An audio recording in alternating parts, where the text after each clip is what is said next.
नमस्कार, स्वागत है आप सबका दिन भर की तमाम बड़ी खबरों के साथ। मैं हूं कवींद्र। शुरुआत हेडलाइन से। बिहार में चौथे दौर का चुनाव प्रचार खत्म। एनडीए और महागठबंधन की धुआंधार रैलियां। रविवार को 7 जिलों की 55 सीटों पर मतदान। शिकायतें लेकर चुनाव आयोग पहुंचे महागठबंधन और एनडीए नेता। बीजेपी अध्यक्ष और प्रधानमंत्री पर एफआईआर की मांग। एनडीए ने लगाया चुनाव को सांप्रदायिक रंग देने का इल्जाम। सीएजी नहीं करेगी बिजली कंपनियों का ऑडिट। हाई कोर्ट ने दी बिजली कंपनियों को राहत। मुख्यमंत्री अरविंद केजरीवाल का सुप्रीम कोर्ट जाने का ऐलान। 2500 में घंटे भर के हवाई सफर का प्रस्ताव। बंद पड़े 300 हवाई अड्डों का होगा इस्तेमाल। विमानन ड्राफ्ट पॉलिसी में टिकटों पर 2% शुल्क का प्रावधान। सॉफ्टवेयर इंजीनियर के रेप और हत्या के दोषी को सजाए मौत। मुंबई की विशेष महिला अदालत का फैसला। जनवरी 2014 में चंद्रभान सरनप्ले की थी ईस्टर की हत्या। तो आइए देखते हैं पहली खबर।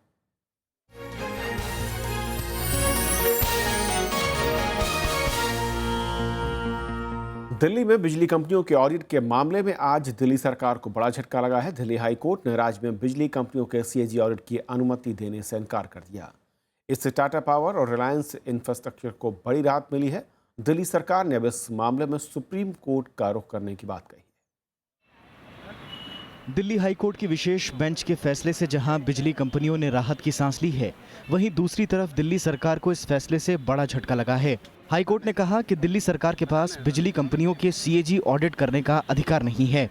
जो याचिका दायर की थी डिस्कॉम कंपनीज हैं, उसको आज दिल्ली हाई कोर्ट ने अलाउ कर दिया है और ये एक बहुत बड़ा झटका है दिल्ली सरकार के लिए, क्योंकि इस याचिका के तहत ही डिस्कॉम कंपनीज का ऑडिट का प्रोसेस शुरू हुआ था।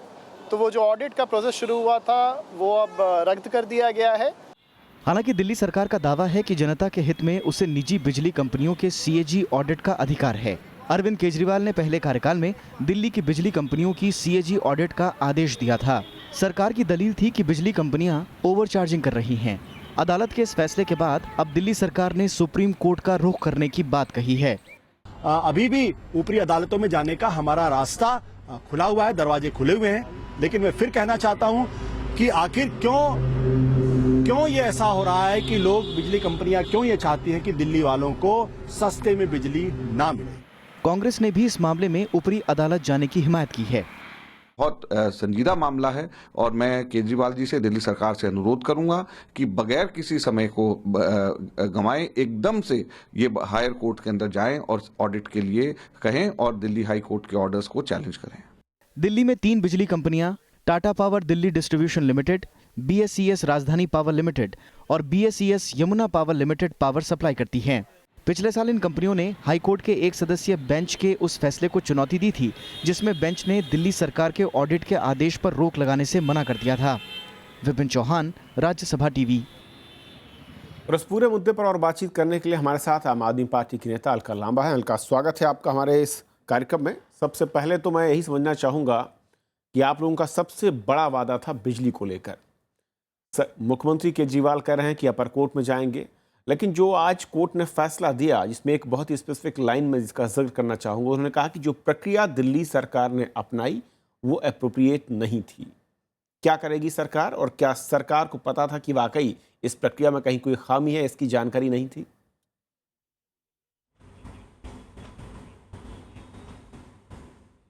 देखिए, पहले तो मैं साफ कर देना चाहती हूं कि हमारा मकसद था कि दिल्ली के लोगों को सस्ती और पूरी बिजली उपलब्ध कराया जाए। कैग की ऑडिट की जांच के पीछे सबसे बड़ा कारण ये था कि हमें ये बिल्कुल इस बात का यकीन था कि कंपनियों की मिली भगत से एक बहुत बड़ा भ्रष्टाचार हो रहा है। वही सबसे बड़ा कारण था कि लोगों को महंगी बिजली लेने पर जो है वो मजबूर होना पड़ रहा था। हम लोगों ने कैग की पिछले 49 दिन की सरकार में जो है वो कैग से जो है ऑडिट करवाने की मांग को की और हमारी ही मांग पर वो ऑडिट के लिए स्वीकारा गया। और अभी जो अखबारों के माध्यम से ये जानकारी मिली कि कैग ने अपनी जांच को पूरे करते हुए ये पाया है, जो अखबारों में भी आया, कि 8,000 करोड़ का जो वो बहुत बड़ा जो है घोटाला मैं कह सकती हूँ, बिजली कंपनियों का मीटरों से हेरी फेरी की हो, महंगी बिजलियां खरीदी गई हो, उसमें देखने को आया। तो हमें पूरा यकीन था कि इसमें जरूर कुछ है, इसीलिए लोगों को इतनी महंगी बिजलियां खरीदने पर मजबूर होना पड़ रहा है। हम आज भी अपनी बात में खड़े थे, हमने आते ही कहा कि बिजली के दाम आधे करेंगे। हमने बिजली के दाम 50% आते ही कम कर दिए। जो लोग आज भी 400 यूनिट से अधिक कम बिजली खर्च कर रहे हैं उन्हें आधे पैसे देने पड़ रहे हैं। हमें खुशी थी कि कैग ने अपनी जो है वो जांच पूरी करके तथ्य सामने लाए हैं, जिसमें कैग की रिपोर्ट के अनुसार ये बात सामने आई कि BRPL जो रिलायंस की कंपनी है उसने 6,43,00,000 मीटर खरीदे। वो मीटर की आप कीमत देखिए, वो मीटर चाइना से जो है वो लगभग 699 रुपए के करीब खरीदे गए और यहां पर 1080 रुपए में जो है वो यहां से खरीदे गए। आपकी बातें ठीक है, लेकिन मेरा सवाल ये था 699 क्या आप लोगों की जो घेराबंदी थी बिजली कंपनियों को घेरने की, उसमें कहीं कोई खामी रह गई जिसके चलते वो आपकी घेराबंदी को तोड़ने में नाकाम रहे और कोर्ट से उनको राहत मिल गई?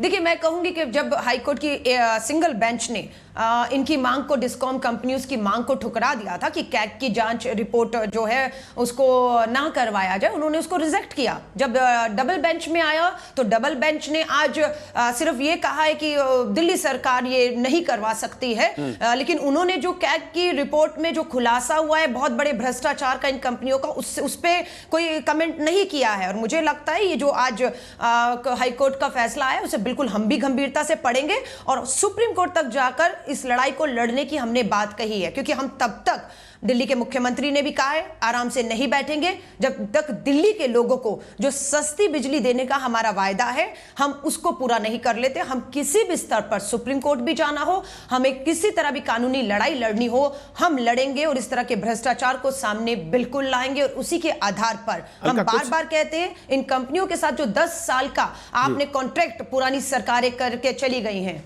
और केंद्र सरकार कहती है आप उनकी कंपनियों के साथ किए गए कॉन्ट्रैक्ट को रद्द अब नहीं कर सकते। मेरा सवाल ये था तो हमारी मजबूरी बन चुकी है महंगे दामों पर जो है अगर दिल्ली सरकार केंद्र सरकार के साथ मिलकर इस पूरी मुहिम को आगे बढ़ाने की कोशिश करती है, यानी कि बिजली कंपनियों की ऑडिटिंग के मसले को, तो टेक्निकली वो सही रास्ता हो सकता था। इस तरफ आपकी सरकार ने क्या गौर नहीं किया या गौर करने की कोशिश नहीं की?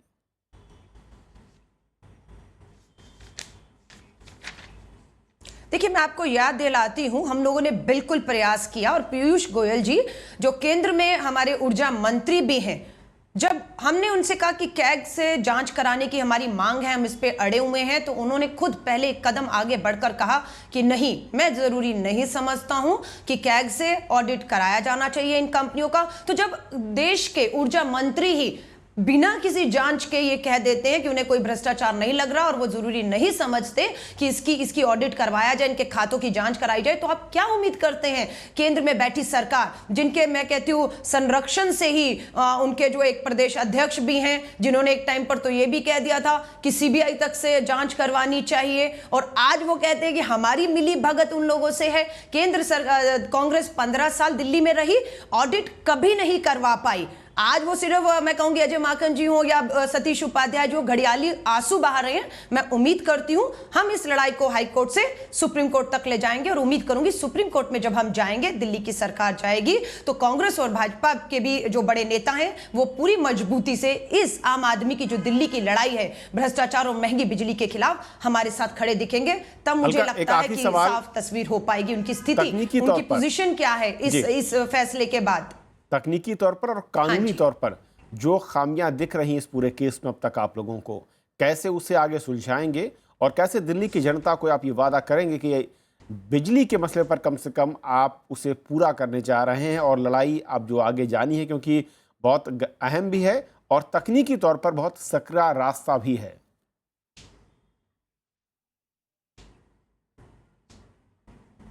देखिए, दिल्ली के लोग, आम आदमी बहुत भली भांति जानता है कि कितना उनके ऊपर बिजली के भारी बिल भेज कर उनकी जो मेहनत की, खून पसीने की कमाई को किस तरीके से ये कंपनियां उनके जेब से निकालती रही, और बहुत लोगों के बिजली के मीटर काट दिए गए, लाखों रुपए के बिल भेजे गए। ये लड़ाई सिर्फ और सिर्फ अगर किसी ने लड़ी तो आम आदमी पार्टी ने लड़ी, उनके नेताओं ने लड़ी, और इसी का नतीजा लोगों ने इतना भारी बहुमत हमें बिजली और पानी के मुद्दों पर दिया। अब हम सरकार में हैं और हम दिल्ली के आम आदमी को ये यकीन दिलाना चाहते हैं, जो ये महसूस खुद भी वो कर रहे होंगे कि ये लड़ाई एक बहुत बड़े भ्रष्टाचार के खिलाफ है, उन बड़ी कंपनियों के खिलाफ है, चाहे वो टाटा रिलायंस की कंपनियां हो, जिनको पूरी तरीके से केंद्र का या कांग्रेस का संरक्षण मिलता आया अभी तक। इसीलिए कभी भी इनके जो है खातों की जांच के लिए इन पार्टियों ने पहल नहीं की। हमने वो पहल की, हमारी पहल पर कैग ने इसका ऑडिट करना स्वीकारा और साल भर का समय लगा, क्योंकि साल सरकार नहीं थी, केंद्र शासित राज्य में राष्ट्रपति शासन था, लेकिन उम्मीद थी कि एलजी के माध्यम से इसमें रफ्तार लाई जाएगी,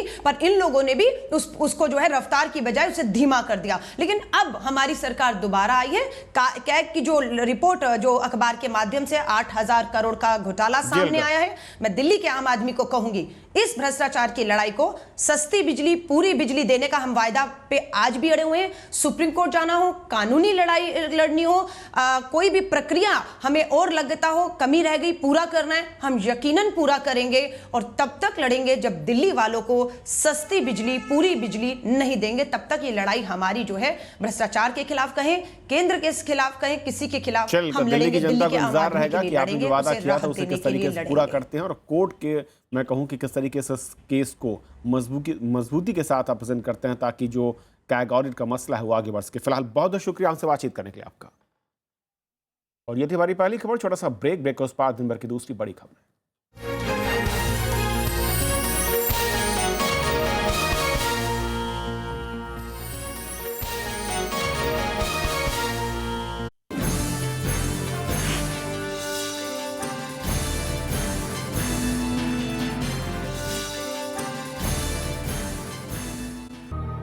अजे आखां वारिस शाह नूं कितों कबरां विचों बोल ते अज किताबे इश्क दा कोई अगला वर्का। हम जीते हैं कि हमें प्यार करना आ जाए, हम प्यार करते हैं कि हमें जीना आ जाए। उनके बिना पंजाबी साहित्य का तस्वर जो है वो अधूरा है। उनकी नजर, उनका शहर में अमृता प्रीतम। यार फकीरे में हिंदुस्तानी शास्त्रीय संगीत में पारंगत,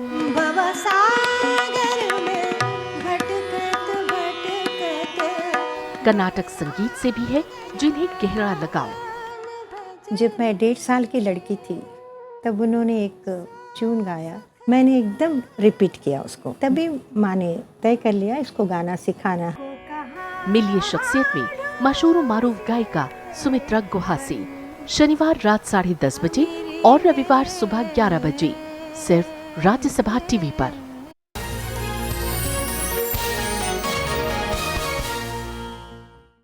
और अब बात बिहार चुनाव की। बिहार चुनाव में महागठबंधन और एनडीए नेता एक दूसरे की शिकायत लेकर चुनाव आयोग पहुंच गए। महागठबंधन ने बीजेपी अध्यक्ष और नरेंद्र मोदी के खिलाफ एफआईआर दर्ज करने की मांग की है, वहीं एनडीए ने महागठबंधन के नेताओं पर चुनाव को सांप्रदायिक रंग देने का आरोप लगाया। बिहार में अब तक चली जुबानी जंग अब चुनाव आयोग तक पहुंच गई है। महागठबंधन के नेता शुक्रवार को चुनाव आयोग से मिले। उन्होंने बीजेपी अध्यक्ष अमित शाह और प्रधानमंत्री नरेंद्र मोदी की शिकायत की।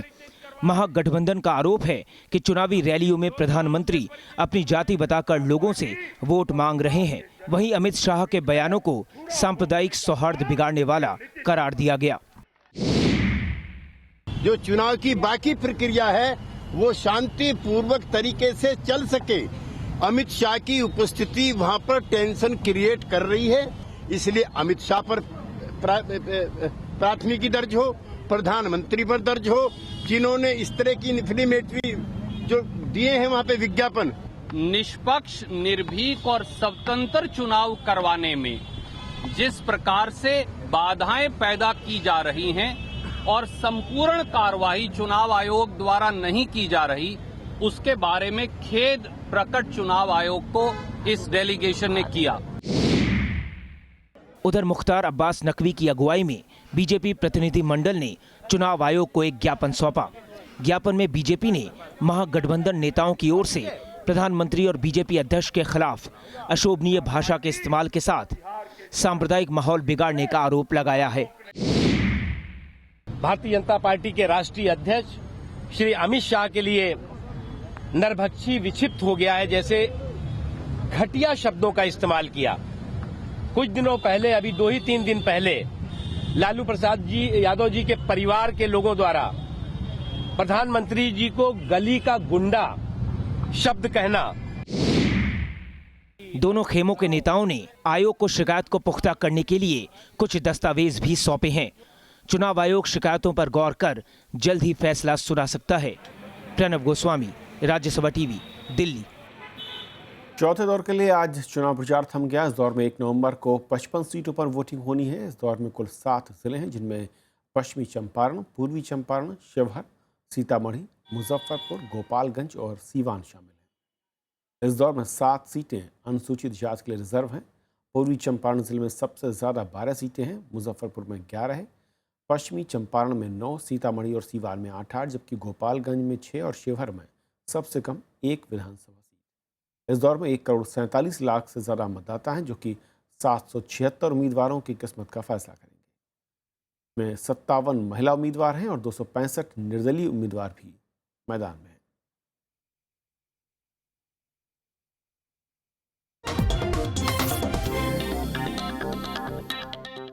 लंबे इंतजार के बाद केंद्र सरकार ने आज नई विमानन नीति का मसौदा जारी किया, जिसमें घरेलू हवाई सफर सस्ता करने पर जोर दिया गया है। देश के रिमोट इलाकों को हवाई रास्ते से जोड़ने की नीति अपनाई गई है। सभी हवाई टिकटों पर 2% शुल्क लगाने का भी प्रस्ताव है, जिससे सालाना करीब 1.5 करोड़ रुपए मिलने की उम्मीद है। इसे घरेलू मांगों पर हवाई सेवा को भी बेहतर किए जाने पर खर्च किया जाएगा। नई विमानन नीति अगले साल 1 अप्रैल से लागू हो सकती है। खराब दौर से गुजर रहे विमानन क्षेत्र में जान फूंकने के लिए केंद्र सरकार ने शुक्रवार को विमानन नीति का मसौदा सार्वजनिक कर दिया। सरकार ने मध्यम वर्ग तक हवाई सेवा की पहुंच बनाने पर खास जोर दिया है। नागर विमानन मंत्रालय का मकसद 2022 तक घरेलू हवाई यात्रियों की तादाद को 4 गुना तक बढ़ाना है। We invite suggestions from the stakeholders, from the public, because this involves the people of the country, and all those suggestions that come in, we'll be looking at it. सभी घरेलू और अंतर्राष्ट्रीय टिकटों पर 2% शुल्क लगाने का प्रस्ताव है। इसके जरिए क्षेत्रीय संपर्क योजना को वित्त मुहैया कराया जाएगा। 300 बंद पड़े एयरपोर्ट का इस्तेमाल शुरू किया जाएगा। इसके लिए हर एयरपोर्ट पर 50 करोड़ रुपए खर्च किए जाएंगे। घरेलू यात्रा में 1 घंटे की उड़ान के लिए ज्यादा से ज्यादा 2500 रुपए के किराए की सीमा तय करने का प्रस्ताव है। जेट फ्यूल महंगा होने पर सरकार मदद देगी। सरकार का मकसद भारत को विश्व एविएशन इंडेक्स में शीर्ष 3 स्थान में शामिल करना है। किस तरह हम विश्व के जो 10वें स्थान पर हम एविएशन इंडेक्स पर हैं, हमारा टारगेट है कि हम उसमें 3रे स्थान पर आने की क्षमता भारत के अंदर है। नागर विमानन मंत्रालय ने घरेलू विमानन कंपनियों में प्रत्यक्ष विदेशी निवेश की सीमा बढ़ाकर 50% से ज्यादा करने का प्रस्ताव किया है। फिलहाल विमानन क्षेत्र में FDI की सीमा 49% है। It should be a policy which takes flying to masses. It should no longer confine flying only to the elite class of the people. It should take flying to the masses. In keeping with that directive of Honorable Prime Minister, we have attempted to create this policy, which is now going to be there before you. हवाई यात्रा को बढ़ावा देकर 2022 तक 30 करोड़ और 2027 तक 50 करोड़ घरेलू ticket बेचने का लक्ष्य रखा गया है। सरकार ने रखरखाव और मरम्मत को सस्ता बनाने के लिए सेवा कर से छूट का प्रस्ताव दिया है। इससे देश में ही विमानों के रखरखाव और मरम्मत जैसे कामों को प्रोत्साहन मिलेगा। फिलहाल स्टॉक होल्डर्स और जनता से नई नीति पर सुझाव मांगे गए हैं। नवविक्रम सिंह, राज्यसभा टीवी। दिल्ली नगर निगम के सफाई कर्मचारियों की जारी हड़ताल पर मुख्यमंत्री अरविंद केजरीवाल ने दिल्ली वासियों के नाम एक खुली चिट्ठी लिखी है। केजरीवाल ने चिट्ठी के जरिए नगर निगम पर गलतफहमी फैलाने का आरोप लगाया है। नगर निगम ने भी केजरीवाल की चिट्ठी पर निशाना साधते हुए उन पर जनता के पैसे का दुरुपयोग करने का आरोप लगाया। दिल्ली के अखबारों में मुख्यमंत्री अरविंद केजरीवाल ने दिल्ली वासियों के नाम खुला पत्र लिखा है। इस चिट्ठी के जरिए केजरीवाल ने साफ कर दिया है कि नगर निगम का पैसा सरकार के पास नहीं बल्कि DDA के पास बकाया है। कभी भी MCD के बीजेपी के नेता ये नहीं कहते कि DDA उनका 1500 करोड़ रुपए वापस करे। क्यों? इसका मतलब स्पष्ट है कि कहीं ना कहीं इसके पीछे बीजेपी के लोग खुलेआम राजनीति कर रहे हैं और गंदी राजनीति कर रहे हैं। अरविंद केजरीवाल ने चिट्ठी में लिखा है कि पिछले साल अक्टूबर महीने तक 1,859 करोड़ रुपए दिए गए थे। इस साल दिल्ली सरकार अक्टूबर महीने तक 2,370 करोड़ रुपए दे चुकी है, यानी पिछले साल के मुकाबले 511 करोड़ रुपए ज्यादा दिए गए हैं। केजरीवाल की इस चिट्ठी पर नगर निगम सवाल उठा रही है। आज जो इन्होंने पत्र जनता को लिए लिखा है, अगर उस पत्र में 1.5-2 करोड़ रुपए खर्च हुए होंगे, उस एडवर्टीजमेंट में सभी समाचार पत्रों में वो ऐड है, अगर वो पैसा ये कर्मचारियों के एरियर के लिए दे देते तो वो ज़्यादा बेहतर था, बजाय इसके कि वो झूठ की क्लैरिफिकेशन जनता को देते। दिल्ली की पूर्व मुख्यमंत्री ने केजरीवाल पर पल्ला झाड़ने का आरोप लगाया है। तो मुझे ये नहीं समझ में आ रहा है कि झगड़ा किस बात का है। हम भी हमेशा ये होता था कि एमसीडी को दे देते थे, एडवांस दे देते थे, नेक्स्ट ईयर का दे देते, लेकिन सफाई कर्मचारी या जो काम करने वाला है उसको किसी तरह से सफर नहीं करना चाहिए। इधर कई कर्मचारियों के काम पर लौटने से लोगों ने राहत की सांस ली है। हालांकि कई कर्मचारी अब भी हड़ताल पर ही हैं। अनु दीवान, राज्यसभा टीवी।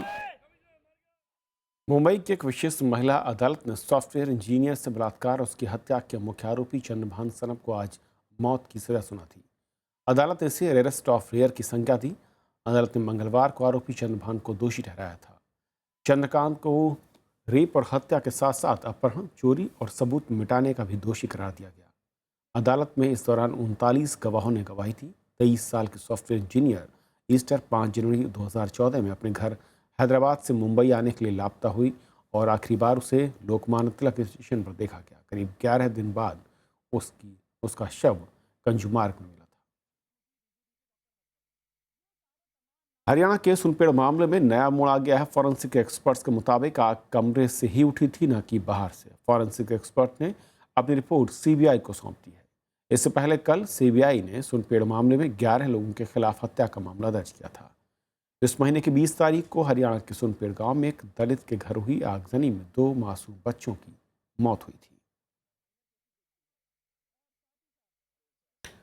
दिल्ली में 1 नवंबर यानी रविवार से ग्रीन टैक्स लागू हो जाएगा। ये टैक्स प्रदूषण की वजह से पर्यावरण को होने वाले नुकसान की भरपाई के लिए लिया जाएगा। सुप्रीम कोर्ट ने आज ईसीसी लागू करने की तारीख 1 नवंबर से बढ़ाकर 1 दिसंबर तक करने से इनकार कर दिया। दिल्ली बॉर्डर पर टोल वसूलने वाले कंपनी ने टैक्स वसूली को 1 महीने के लिए टालने के लिए याचिका दायर की थी। सुप्रीम कोर्ट ने दिल्ली की सीमा में आने वाले कॉमर्शियल वाहनों से 700 से 1300 रुपये ग्रीन टैक्स वसूलने के आदेश दिए थे। फिलहाल ये टैक्स 4 महीने के लिए लिया जा रहा है। बाद में इसकी फिर से समीक्षा की जाएगी। इंडिया अफ्रीका फोरम समिट से अंतर्राष्ट्रीय और आर्थिक मामलों में भारत और अफ्रीका को और नज़दीक आने का मौका मिला है और इस सम्मेलन में संयुक्त राष्ट्र सुरक्षा परिषद में बदलाव और आतंकवाद के खिलाफ संयुक्त राष्ट्र में भारत के प्रस्ताव को 54 अफ्रीकी देशों के समर्थन मिलने के आसार बढ़ गए हैं। तीसरा भारत अफ्रीका सम्मेलन गुरुवार को खत्म हो गया। सम्मेलन से 54 देशों के अफ्रीकी नेताओं और लोगों के बीच भारत के प्रति मित्रता बढ़ाने में मदद मिलेगी। इससे भारत के छोटे निवेशकों के लिए अच्छे अवसर बने हैं। दोनों ने एक दूसरे की क्षमता के आधार पर सहयोग बढ़ाने का फैसला किया है। इससे भारत और अफ्रीका दोनों को फायदा मिलेगा। Africa is rich in minerals. Africa has a very young demographic profile. Africa has certain needs. We have certain strengths. We have certain needs. Africa has certain strengths. And the idea is how the two can be meshed together and it become a win-win partnership for both sides. Bharat और Africa के बीच अगला शिखर सम्मेलन 2020 में Africa में होगा। भारत का मानना है कि ऐसे सम्मेलनों से आर्थिक मसलों के अलावा अंतर्राष्ट्रीय मुद्दों पर एकजुटता बनाने में मदद मिलेगी। The whole idea of this summit was to get India and Africa on the same page on a whole host of issues.